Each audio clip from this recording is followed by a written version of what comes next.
What should we do to prevent fights on Carnival? Let's increase the prices and also do a mandatory background check on all passengers. Yeah. Now, what in the carnival is going on here? So for today's topic, we have a video that is making its rounds on the internet and more than likely will go viral, depicting a fight that recently took place on board a Carnival cruise ship. Well, fight is the wrong word. It was more of a knockout, a one-hitter quitter, if you will, that honestly should have been avoided, should have been de-escalated, and the aftermath of it, well, it was honestly very childish and very low vibrational in my personal opinion, which I'm going to show you guys a video clip, or at least what I can here on YouTube, because I do believe it shows and represents exactly why Carnival Cruise Line is changing their secret formula, how they do things on board their cruise ships. There is racial slurs being thrown, there are people threatening other people, agitating situations that honestly should have never happened in the first place. Just take a look, and then of course we'll go over just the situation in and of itself after.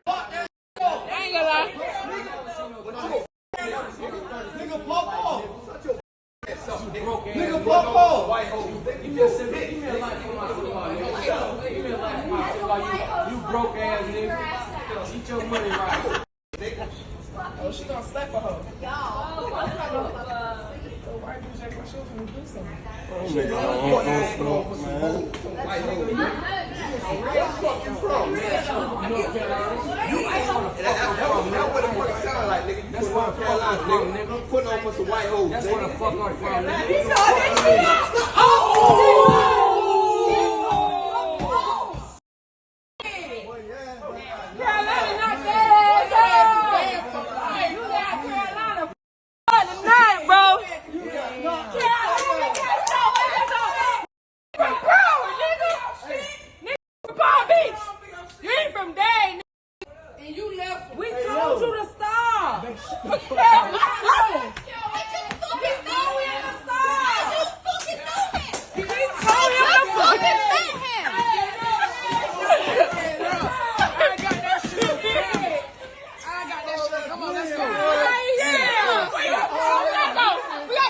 Okay, so as you can see, there was a lot that happened there in a very short time, and I would argue 100% of it could have been completely avoidable. Now, I will of course give all of you a trigger warning here, because I do understand that there is going to be some racial issues to talk about here, some potentially sexual issues to talk about here, and maybe a little bit more, and I do understand that there is not going to be everybody, 100% of people agreeing with what I have to say, but I'm going to give you guys just my perspective and an overall general perspective, potentially even from what I think Carnival is thinking in terms of them essentially rebranding what's going on. However, if you guys want the original video, by the way, you can of course check it out. It will be linked in the description box below. Now, just getting into what you guys saw happen, that is the entire video. So there obviously isn't any context as far as how all of this escalated or even started to begin with. But as you can see, there is a guy that is there that had the ability to walk away, but didn't. I don't know if he is the main or primary agitator, but he comes back and is arguing with another man about, from what I saw, two key points.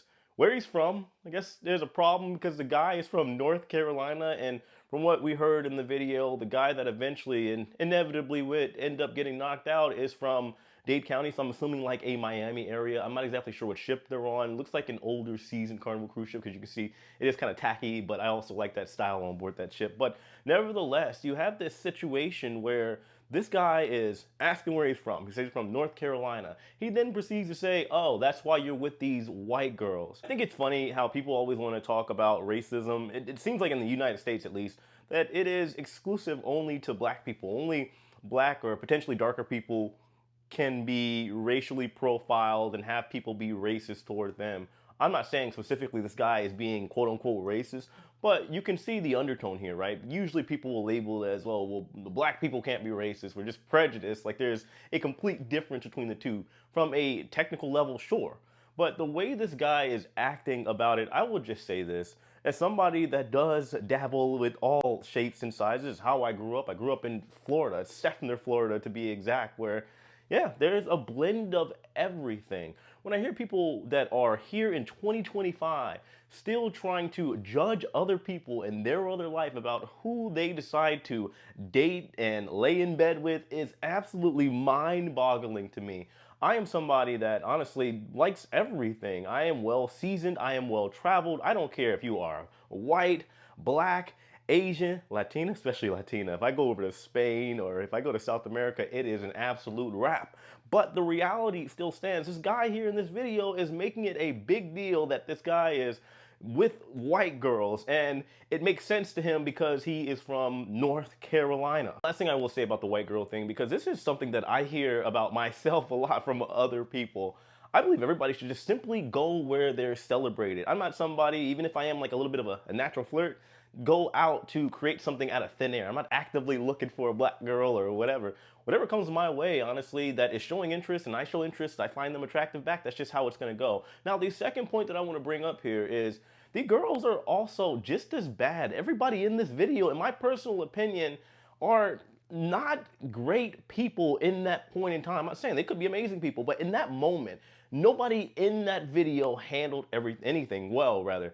What happened here is that you have these girls that are also agitating the situation. You have one of the girls flicking the guy off. You have one of the girls that looks like she's trying to kind of shove the guy away, but putting your hands on somebody as well is also not okay because yes, the reality is that is looks like a bigger guy, right? And should the situation escalate, you don't want those girls also to be in harm's way because now you have this situation where more people could potentially get involved or whatever the case may be. But then you have the guy over here that maybe he feels the need to, one, either defend himself or defend the girls, and that probably could have been the reason for the escalation where this man eventually would get up and just flat out knock the guy out. Now, when it comes to the actual knockout, I think we all can agree that there is no verbal words that could justify what had just happened in that particular situation.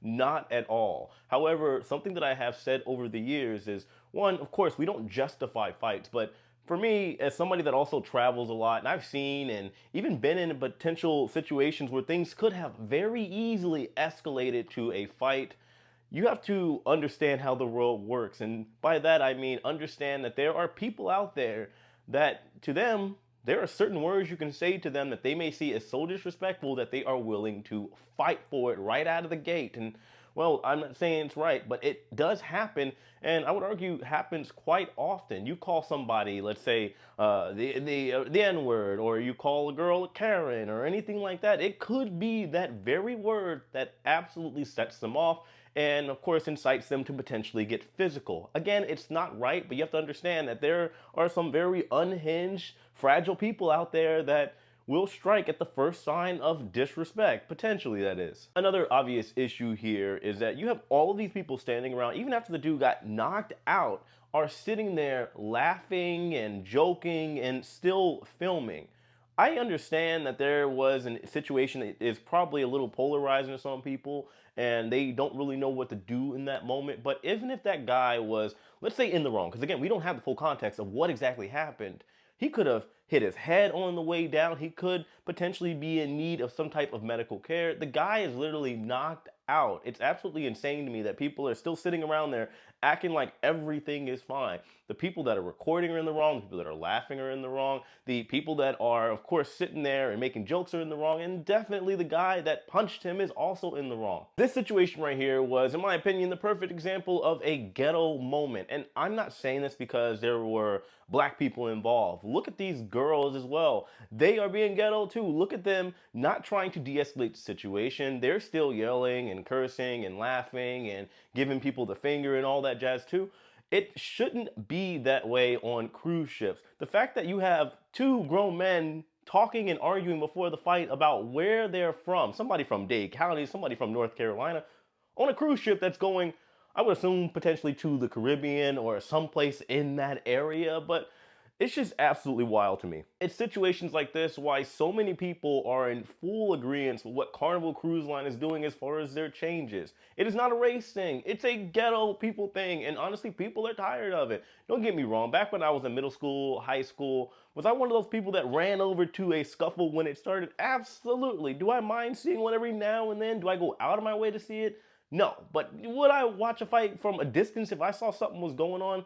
If I wasn't in the street, yeah, because you never know, especially these days. Somebody could have anything living here in like the United States, and I am a true Florida man, but I've seen some things that are a little too Florida for me personally. A fight starts out as a regular fist, and then next, somebody takes out a knife, or more people come and jump in, and people are grabbing bricks and all this stuff. Fights can be very messy and very dangerous, which is why they shouldn't be happening. So Carnival is saying, hey, wait a minute, let's put the pieces together. Between everything that's going on as far as the overall, let's say, culture that we've allowed to be created over the last few years, it's creating a bad environment, and we want to avoid it.